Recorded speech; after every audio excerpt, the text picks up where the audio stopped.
各位網友大家好，我係鄺俊宇，今日係2024年5月2號禮拜四啊。呢一次同各位網友一齊講講香港各大最新嘅時事熱話。先講講有關尋日呢就香港維港放煙火，咁啊相關嘅情況呢喺小紅書成為咗呢一個極大嘅熱話噶。咁啊據報劣評如潮啊，咁啊好多嘅內地客呢就話呢被詐騙咁話喎。咁啊最新小紅書點樣評估尋晚嗰個嘅煙花過後嘅情況呢？明明放煙花就應該要吸客，同埋呢得嚟讚賞先啱㗎，點解會搞到咁論盡嘅呢？同各位一齊了解。咁啊另外亦都講講香港各大嘅最新熱話。咁啊據報呢尋日元朗天后誕巡遊多人啊，咁啊結果呢當中有人呢打起上嚟喎，情況都一發不可收拾㗎，同各位一齊了解。另外，亦都講講香港各大嘅最新熱話。講落去之前，記得撳訂閱，免費訂閱鄺俊宇嘅頻道，睇廣告越長，係對鄺仔最大嘅支持啊！衷心多謝各位老友記。事不宜遲，先睇睇呢一則最新消息。根據 Yahoo 新聞嘅報導啊，維港10分鐘100萬元嘅煙火效果，咁啊當中呢就話説呢幾個嘅版本都唔同嘅喎。喺現場嘅小紅書用戶呢，就見到全部都係煙啊！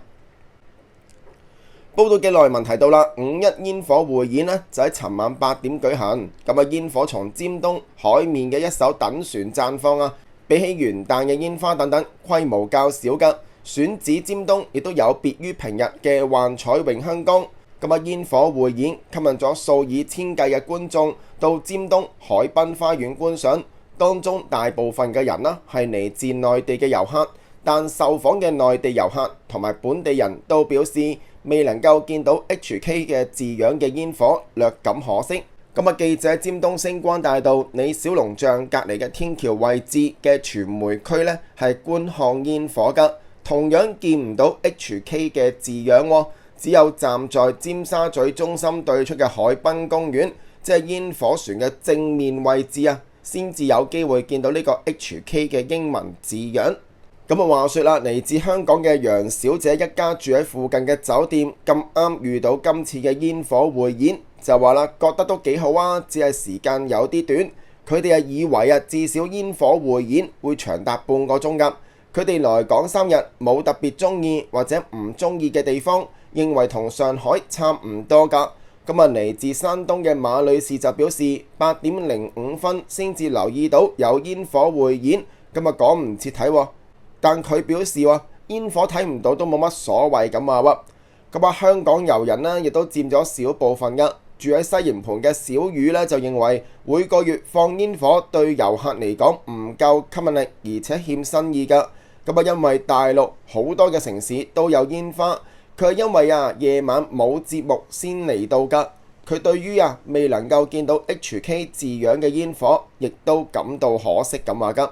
咁啊，當中每個月放煙火係港府為咗吸引遊客嘅新招，但係內地遊客呢就喺小紅書紛紛對於煙火匯演表示失望，甚至批評一個高空禮花彈都冇春節市民自己放嘅都係呢一種嘅水平。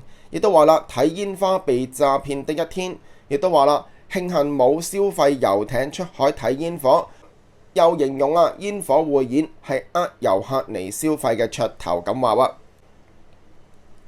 以上嚟自 Yahoo 新聞嘅報導，因乜解構咁論盡嘅呢？因為呢個煙火明明就會話睇到 HK 嘅字樣，咁啊原來現場就唔係個個角度都望到。咁啊，另邊廂有好多小紅書嘅用戶就鬧眼前只係見到煙啫，見唔到煙火喎。咁啊，結果呢，相關嘅照片呢就擠晒上去小紅書，成為今日嘅熱話。咁啊，調翻轉頭本來諗住有煙火匯演宣傳香港，叫多啲嘅內地旅客嚟到香港消費。不過呢一場煙火過後呢，睇嚟反而係潑冷水，唔知會唔會呢？有啲嘅內地遊客本來想嚟㗎。見到相關嘅表演，原來只不過係咁樣呢，就打退堂鼓呢。另外亦都講講本地消息，根據 HK01嘅報導元朗天后誕巡遊人多擠迫，咁黑色衫嘅人士同白色衫嘅人士燥底起爭執，爭啲釀成打鬥㗎。報道嘅內文提到啦，元朗天后誕巡遊相隔4年復辦，尋日晏晝人多擠迫之下爭啲釀成打鬥。從網上嘅片段見到，當時巡遊嘅隊伍途經呢個嘅朗藝徑啊，一批身穿白色衫嘅參加者同另一批身穿黑色衫嘅參加者突然互相指罵，更加發生推撞㗎。幾個喺附近維持秩序嘅警員啊，隨即跑近制止。部分參加者亦都嘗試咧係從中調停㗎。咁其後更多嘅黑色衫嘅參加者走近了解，只見人群當中有一個着黑色衫嘅男子咧，情緒較為激動，一度跳起指罵對方。有白色衫嘅男子將佢環抱同埋推開。兩邊嘅參加者擾攘一番過後咧，現場又開始咧係轉趨平靜㗎。以上嚟自 HK01 嘅報導，相嗌唔好口啊！講緊明明天后誕應該咧和氣生財㗎，結果釀成黑衣人同白衣人嘅燥底起爭執啊！現場曾經一度緊張，爭啲釀成打鬥啊！另外亦都講呢單消息喎，根據 HK01 嘅報導啊，葵涌醫院80歲嘅女病人遇襲㗎，眼部受傷需要做手術啊！17歲嘅同房病人被捕㗎，暫控傷人嘛。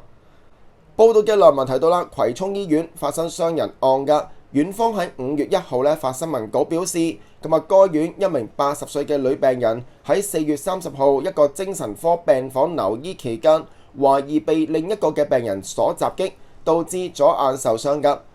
病房職員隨即將傷者送到明愛醫院治療啊，佢接受眼科手術過後，現時情況穩定。葵涌醫院並即時報警，同埋安排約束同房一名懷疑涉事嘅17歲女病人㗎。並且加強對佢嘅監察，以保護其他病人嘅安全。據了解，警方喺今日凌晨接獲報案過後，交咗俾深水埗警區刑事調查隊跟進，並喺今日拘捕咗一名17歲嘅女子，佢已經被暫控一項傷人罪㗎啦。稍後會喺西九龍裁判法院提堂㗎。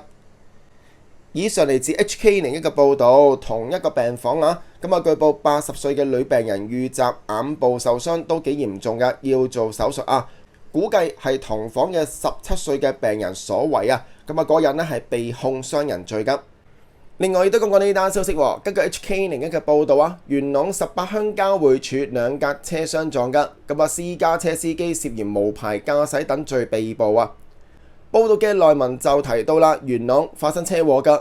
尋日有部私家車同一架客貨車就喺18鄉交匯處相撞，據報兩車嘅司機落車再爭執，其後更加懷疑大打出手，有個人被打至倒地㗎，多人見狀報警。警員接報到場，經調查相信現場冇打鬥嘅痕跡，但揭發24歲姓吳嘅私家車司機係涉嫌無牌駕駛，同埋駕駛嘅時間冇第三者保險㗎，於是將佢拘捕。意外當中35歲姓陳嘅客貨車司機受輕傷，即場接受治理。私家車司機手部受傷並報稱不適，亦都被送往博愛醫院治理㗎。以上嚟自 HK01 嘅報導，兩個司機就喺馬路之上打起上嚟喎。離奇嘅係，當警方到場嘅時間就發現啦，個私家車嘅司機根本係冇車牌嘅喎，咁都得㗎。結果拉咗佢。另外兩個司機都受傷，於是乎送院治理㗎。另外亦都講呢單消息啊，根據《星島日報》嘅報導，堅尼地城嘅婦人疑似係諗起亡夫，然後墮海㗎，獲救送院喎。報道嘅內文提到啦，西環有人墮海，喺今日5月2號早上8點幾，一名婦人被發現喺堅尼地城新海旁38號雲都一座對開嘅海面係再浮再沉㗎。救援人員到場，發現女事主已經自己上岸並坐咗喺海邊㗎。佢清醒，但手腳擦傷啦，由救護車送往瑪麗醫院治理。現場消息話，涉事82歲姓陳嘅婆婆，早前佢嘅丈夫過咗身啦，疑似佢因此尋死㗎。警方喺現場未有檢獲遺書，列作企圖自殺案件處理喎。以上嚟自《星島日報》嘅報導，講緊聞者心酸㗎。呢位婆婆應該係思念亡夫啊，於是乎就墮海。當其時係有人發現再報警，救援人員嚟到現場嘅時間見到佢已經自己上返岸啦，於是乎將佢送院治理㗎。多謝各位，尤其是願意睇晒廣告嚟支持礦仔嘅老友記啊！呢段時間繼續勤力拍片，同大家緊貼香港嘅各大時事消息。我係鄺仔，我哋下節短片繼續傾偈。